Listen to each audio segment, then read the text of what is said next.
As we delve more deeply into the issue of monastic values, structures, and practices, we have to confront the difficult issue of our belongings and material goods.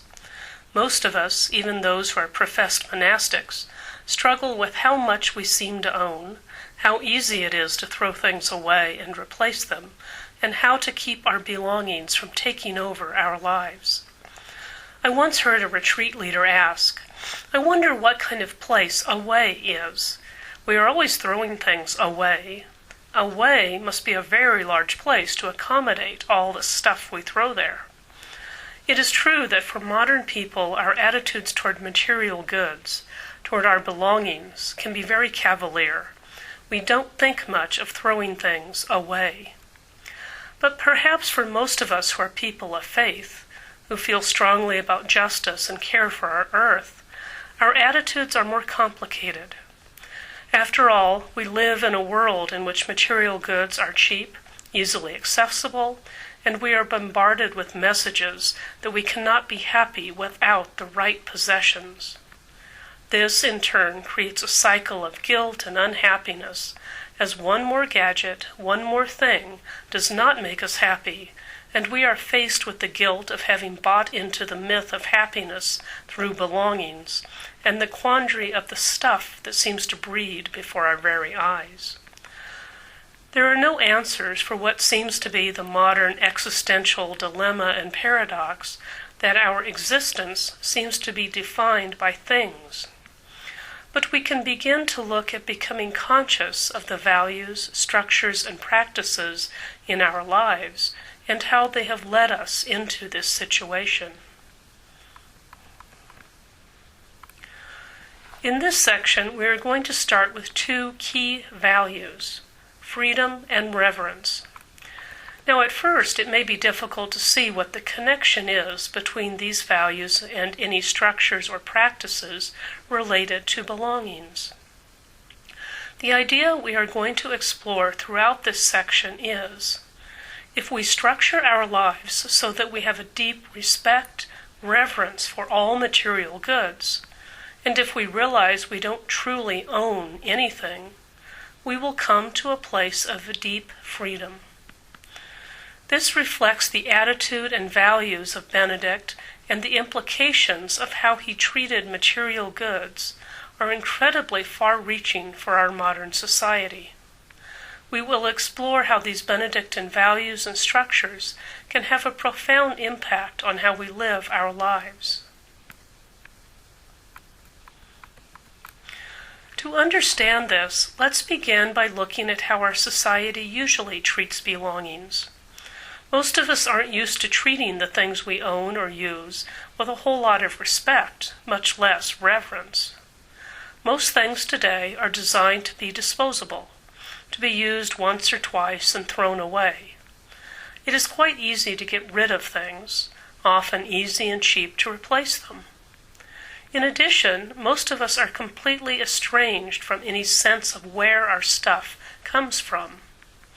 We don't raise our food, we don't make any of our belongings, we rarely even know the people who made our things. There is no sense of connection to our belongings.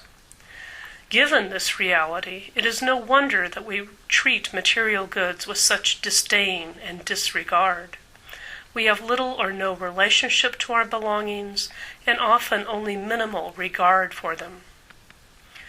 At the same time, we have to pity the poor person that tries to take away even one of our possessions.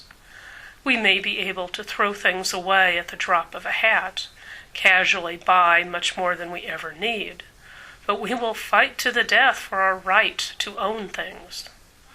We may not treat our belongings very well, but we are absolutely convinced of our right to total control and possession. We are a society that can treat property rights as sometimes more important than human rights.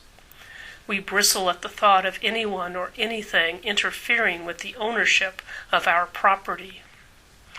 As a result of these attitudes and relationships with our belongings, perhaps we come to a place where we don't really value our belongings, but at the same time, our insistence on our rights to our property has actually imprisoned us, Our property begins to own us, rather than vice versa. But if we look to Benedict and the monastic tradition, we begin to see a radical understanding and attitude toward belongings that may begin to help us get out from under this tyranny of our possessions. For Benedict, the issue of how we treat material goods and the issue of private property are separate but related. Let's begin by looking at our relationship to material goods. In Benedict's monastery, there is one person with primary responsibility for all the possessions, all the material goods of the monastery. This is the cellarer, a word that comes from the Latin word for steward.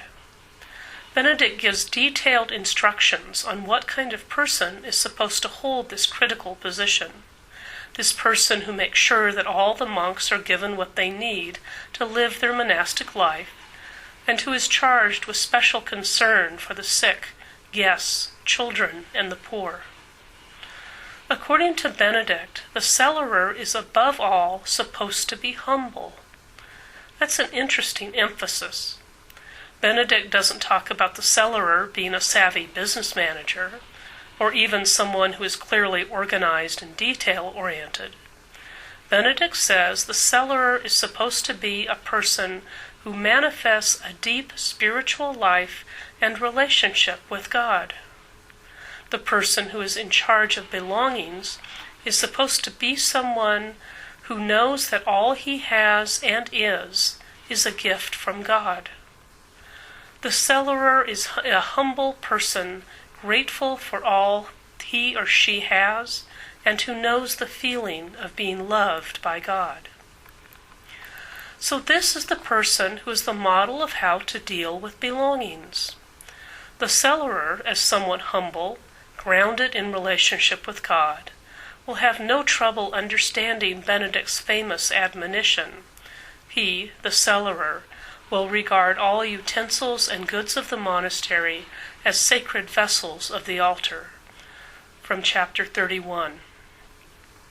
So if we are the cellarers of our own belongings, what a different attitude we will have. We can no longer subscribe to the values of our throwaway society. We can no longer pretend that how we treat our stuff doesn't matter. Our humility, being people who are grateful to God in all things, means that we have to reverence all things. If we take Benedictine spirituality seriously, we have to begin to treat all created things with reverence. Now, reverence is not a word we think of very often, and it is probably not a common value in our society. But it is what Benedict is talking about when he tells the cellarer to treat all the monastery tools as vessels of the altar. If we stop and think about it, this is an amazing concept. Those of us who come from a liturgical tradition are used to thinking of the utensils used for Eucharist as extremely important, things we treat with deep care and respect. But do we treat our toaster the same way? Of course we would carefully clean, dry, and store the chalice and plates used for communion, but what do we do with an empty garbage bag or a plastic container? The fact that we treat some things with care and are careless about others has resulted in an attitude that has terrible consequences for our planet. To treat everything with reverence, with care, is to recognize that everything we have is a gift, and we cannot take anything for granted. As we will see as we study the rule of Benedict at greater depth, a common theme in the rule is Benedict's abhorrence of anything that smacks of presumption. Benedict cautions monks over and over again to never be presumptuous. If we think about it, being presumptuous is an attitude of entitlement. I presume that I can have, do, act any way I want. So perhaps this attitude of presumptuousness, of taking our belongings for granted, is part of why our planet is in such trouble and why most of us struggle so much with the issue of belongings. So let's talk more explicitly about structures. If reverence toward material possessions is our value, how do we create structures that live out that value? Each person will need to decide for him or herself how they will deal with their belongings, but perhaps we can explore some guidelines. First are our attitudes. When we decide to acquire something or throw something away, we need to begin by asking whether something is a need or a want. We need food to live, but do we need out-of-season produce that has come from halfway around the world? We need clothes to live, but do we need another sweater when we already have 6 in our closet that fit and are in good shape? As Benedictines, we need to emulate the cellarer and ask whether our attitudes and actions toward our belongings manifest humility or presumption. Presumption in regard to our belongings is shown when we act like we are entitled to throw things away without thinking, when we buy or acquire new things without considering the consequences of our actions. Presumption means not being conscious about our attitudes and actions. Humility, on the other hand, is the attitude that underlies a reverence toward material possessions. Humility means we are grateful for everything we have. Humility is a sense of the proper place of everything in the universe, including ourselves and our belongings. It is humility that allows us to treat all utensils as vessels of the altar, because we know how privileged we are to have all that we need. Other ways of creating structures to be in proper relationship with our belongings can be to look at how we buy or dispose of things. When we buy, do we try to shop locally?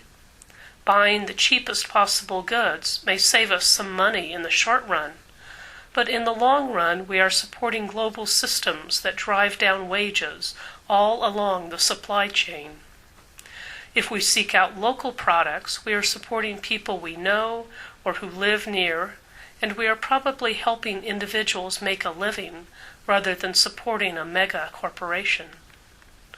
When we buy or dispose of things, we need to consider the justice issues.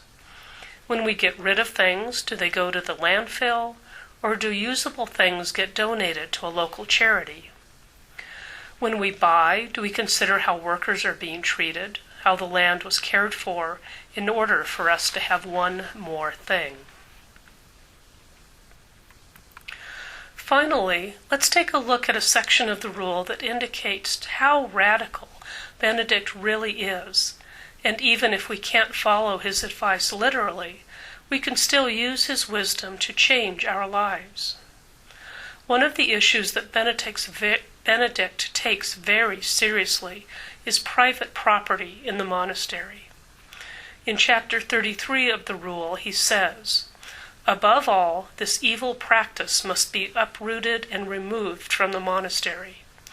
We mean that without an order from the abbot, no one may presume to give, receive, or retain anything as his own, nothing at all, not a book, writing tablet, or stylus.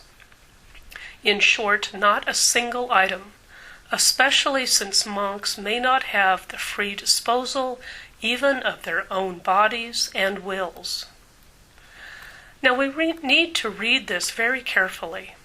First, Benedict is not saying that a monk is forbidden to own anything, only that he needs permission from the abbot. Obviously, each monk should have his own toothbrush or underwear. And second, the key is the attitude toward belongings and the consequences of monks having private property. The key to this chapter is verse 4, when Benedict says that, quote, "monks may not have the free disposal even of their own bodies and wills," end quote. Obviously, this doesn't mean that monks are somehow slaves or that they can't think for themselves. It means that we are being called to live in a state of fundamental, radical freedom, recognizing that everything we have, everything we are, is a gift from God. If we don't own anything, then everything is a gift, and we should be able to give thanks in all things. This, of course, is the opposite of how most of us live, always thinking that we are entitled to so many things. We think, of course I should have that car, that computer, that clothing. And when we are entitled to all these things, we are reinforcing the illusion that we remain in total control of our lives. If we think we can own anything we want, where we want, how much we want, then we bristle at the limitations that life seems to want to impose on us. I can own whatever I want, so why should I have to suffer? Why should I have to sacrifice for other people? Why should I not be able to do what I want? Benedict is saying that we need to face the fact that ultimately we don't own anything. Any of us could die in the next minute, and we will not take anything with us. As he said, our lives, our wills, don't belong to us. They are a gift from God. Our sense of control is our deeply cherished illusion, but it is an illusion nonetheless. Our lives are fragile things that don't belong to us. Our lives are a gift that will be taken from us one of these days. Now this is the key. If we realize that we don't really own anything, if our sense of control is an illusion, if, as Benedict says, we don't really own our own bodies and wills, then we can either spiral into a sense of despair, or we can realize that we are truly free. If we aren't really in control of our lives, if we don't really own our bodies and possessions, then we are free to simply live in the moment with gratitude. If we realize that everything is a gift rather than an entitlement, then we can rejoice at what we have rather than becoming resentful at the things we think we should have. We may not have everything, but we can live in gratitude for what we do have and give thanks for being free of the tyranny of possessions, constantly using our time, energy, and resources to store, maintain, and use so much stuff. Freedom comes when we realize that we are not, cannot be in total control of our lives, and so we let go into the loving embrace of God. Realistically, we will not be in a situation where we can ban what Benedict calls an evil practice from our lives. Most of us will have to live with more private belongings than we need or know what to do with. But as we develop structures to help us live with our possessions, can we take seriously Benedict's attitude and realize that truly we don't own even our own bodies or wills? They are on loan to us from God, and that once we realize this, we will experience an amazing new reality of freedom. Perhaps we should let one of the monks of the early desert tradition have the last word. Abba Macarius of Egypt was one of the most famous of the early desert monks. In his earlier life, he was a smuggler who converted to Christianity and moved to the desert to be a monk. One of the stories told about him says, when Abba Macarius was in Egypt, he found a man who had brought a beast to his cell, and the thief was stealing his possessions.